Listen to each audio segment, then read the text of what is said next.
I was a topper 11th 12th में, BCom first year में. Never seen failure at a very big level. Failure के आसपास तक नहीं पहुंचा मैं. यार टॉपर और फेलियर किधर होता है. पीसीसी का जब मेरा रिजल्ट आया, पहली बार 2 ग्रुप लिखे थे, दोनों में फेल, सिर्फ एक एग्जामिशन आया था. मुझे विश्वास नहीं हो रहा था, लेकिन मुझसे ज़्यादा दुनिया वालों को विश्वास नहीं हो रहा था कि मैं कैसे फेल हो गया. मैं तो टॉपर था, मैं तो ब्राइट स्टूडेंट था, मैं तो स्मार्ट था, मैं तो जीनियस था. आप में से कितने सारे लोग हैं, शायद टॉपर्स नहीं होंगे, लेकिन आप लोगों की करिकुलम जो है, एकेडमिक हिस्ट्री बहुत अच्छी रही है, बहुत ज़बरदस्त रही है. लेकिन अब आपको या तो फियर ऑफ फेलियर है कि यार इतनी अच्छी एकेडमिक हिस्ट्री लगा के अगर मैं फेल हो गया, क्योंकि चार्टर्ड अकाउंटेंसी कोर्स में तो कोई भी फेल हो सकता है, या इतनी अच्छी एकेडमिक हिस्ट्री लगाकर मैं ऑलरेडी फेल हो चुका हूं, अब मुझे प्रेशर आ रहा है, खुद पर कॉन्फिडेंस नहीं आ रहा है, क्या करना चाहिए क्या नहीं करना चाहिए, and I am totally depressed. I know this is a dam practical problem, because जब मैं स्टूडेंट से बात करता हूं, मुझे स्टूडेंट्स यही बोलते हैं कि सर कल तक तो मैं टॉपर थी अपनी क्लास की, कल तक तो मैं टॉपर था अपने इंस्टीट्यूट का, आज मैं फेलियर हूं. मल्टीपल फेलियर्स हो रहे हैं. सर क्या करें, समझ में नहीं आ रहा, छोड़ दूं क्या, I want to give up, I am demotivated, I am devastated, मुझे पता नहीं जिंदगी में आगे क्या होगा मेरे साथ. दोस्तों प्रैक्टिकल वीडियोस जो आपने पिछले मैंने डाले हैं, इतना प्यार दिया है आप लोगों ने कि अब मेरा जोश बढ़ रहा है और ज़्यादा फोकस्ड प्रैक्टिकल वीडियोस आपके लिए लेकर आने के लिए. सब्सक्राइब करते रहिए, लाइक करते रहिए, कॉमेंट्स करते रहिए, ताकि मुझे और ज़्यादा मोटिवेशन मिले. ऐसे high power short time waste नहीं होगा आप लोगों का.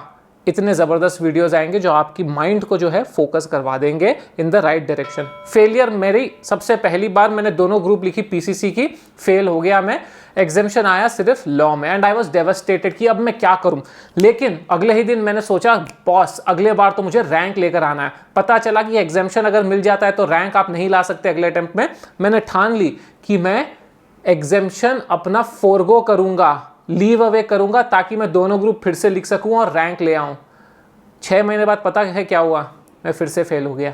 लकीली मैंने अपनी एग्जामिशन जो है वो नहीं छोड़ी थी, क्योंकि वो गर्माहट जो होती है ना इमीडिएटली कि यार मैं कैसे फेल हो गया, मैं तो रैंक लेकर आऊंगा नेक्स्ट टाइम. 2 दिन बाद 3 दिन बाद जब ठंडा हुआ, मैंने बोला नहीं, जाने दो, जो एग्जामिशन आ गया है उसको रहने दो, लेकिन दोनों ग्रुप फिर से लिखूंगा, दोनों ग्रुप फिर से पास होकर दिखाऊंगा मैं. सेकेंड ग्रुप में फेल हो गया, फर्स्ट ग्रुप निकल गया. Again I faced failure, again I was shocked, again I was devastated. फिर मैंने सोचा यार ये क्या हो रहा है मेरे साथ. मैं तो टॉपर था आज तक का, लोग जो एवरेज स्टूडेंट्स थे वो क्लियर करके चले जा रहे हैं, तो मैं क्यों नहीं क्लियर कर पा रहा हूं. ये जोश जुनून जो 2 दिन के लिए रहता है वो ठीक है, but that's not helping me practically. वो मुझे अपनी एग्जाम्स क्लियर करने में हेल्प ही नहीं कर रहा है. What is it that I am doing wrong. And then I realise that it is not about how hard you study, how good you have been, but it is about that particular course and understanding your capabilities in relation to that course. दोनों group clear करना है, rank लाना है, बहुत लोग करते हैं. I am not saying it's not possible, but for me I realise studying 2 groups at a time full-fledgedly, writing the papers and clearing was not going to happen. I knew that is the root cause that I found out कि ये 2 group करके तो नहीं होगा. चलो अगले attempt में मैं क्लियर हो गया, सेकेंड ग्रुप भी पीसीसी निकल गया.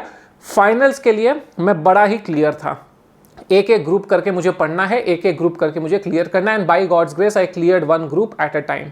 That was one of the biggest learning, that you can not be hard on yourself कि यार मैं तो टॉपर था. No society puts pressure on you कि यार तुम तो टॉपर थे, तुम कैसे फेल हो गए.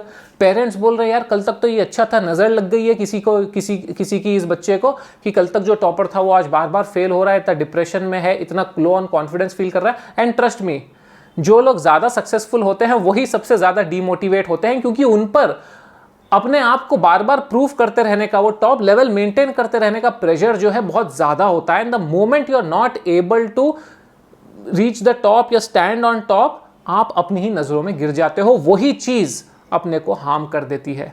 आई am not saying failure is okay कि चलो फेल तो होते हैं कोई बात नहीं, but if you fail you need to learn to move on, you need to learn to root cause, you need to understand कि गर्माहट में आकर decisions लेना will never help you, you need to cool down and then you need to believe in yourself कि मैं एक एक group करके लिखूंगा या whatever strategy works for you. आपको डिसाइड करना पड़ेगा कि हाँ ये स्ट्रैटेजी मेरे लिए काम करती है, मैं इस डायरेक्शन में चलूंगा और क्लियर करके दिखाऊंगा. That is extremely important. Do not be too hard on yourself. Failures will happen. आपसे ज़्यादा स्मार्ट लोग फेल होते हैं, आपसे कम स्मार्ट लोग क्लियर होते हैं. you cannot do anything except for root causing why you failed and preparing for the next time better. Yes, you can tell कि भाई इंस्टीट्यूट ने गलत करेक्शन कर दिया, इंस्टीट्यूट ने मार्क्स नहीं दिया, आउट ऑफ सिलेबस आ गया, जो भी है उसी आउट ऑफ सिलेबस में उसी करेक्शन में 15% लोग पास भी हुए हैं. Again as I always say कि there are errors that institute makes. I am not saying कि इंस्टीट्यूट की जो करेक्शन है वो 100% करेक्ट है, so don't get me wrong, but then that can't be the universal answer to all the failures, right? Maybe 1% or 2%, which is also high but shouldn't be there. 1% 2% people fail that way, but otherwise for the rest of you आपको root cause करना पड़ेगा, आपको अपने आप पर थोड़ा pressure कम करना पड़ेगा. Even if the society is putting pressure on you, you will have to ensure कि मैं प्रेशर नहीं ले रहा हूँ. ये थी मेरी लर्निंग. एंड उसके बाद not just in the exams, I realised even in life, bite only that much that you can चू.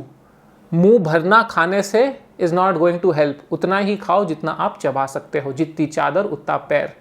2 ग्रुप क्लियर नहीं होते एक बार में, कोई बात नहीं. 6 महीने लूज करना इज बेटर देन रातों की नींद लूज करना, 2 साल लूज करना, खुद डिप्रेस्ड होना, डीमोटिवेट होना. It is as simple a story as that. मैंने आप लोगों के लिए बहुत इंसाइटफुल वीडियोस बनाकर रखी है कैसे आप लोग क्लियर कर सकते हो. एक वीडियो अभी मैंने बनाई थी 60 डेज से कम में आप कैसे पढ़ाई कर सकते हो. लिंक मैं नीचे छोड़ दूंगा. 30,000 plus students have already watched it as we speak. बहुत ज़्यादा प्यार मिल रहा है उस वीडियो को. देखिएगा, समझिएगा, यूटिलाइज कीजिएगा. चैनल को सब्सक्राइब, वीडियो को लाइक, शेयर कीजिएगा. इंस्टाग्राम पे आर्यन वैद ऑफिशियल पे आप मुझे फॉलो कर सकते हो. लिंक्डइन पे सीए आर्यन वैद के नाम से आप मुझे फॉलो कर सकते हो. कमेंट्स छोड़ के जाइएगा नीचे. Thank you so much for watching. All the very best. Don't be too hard on yourself.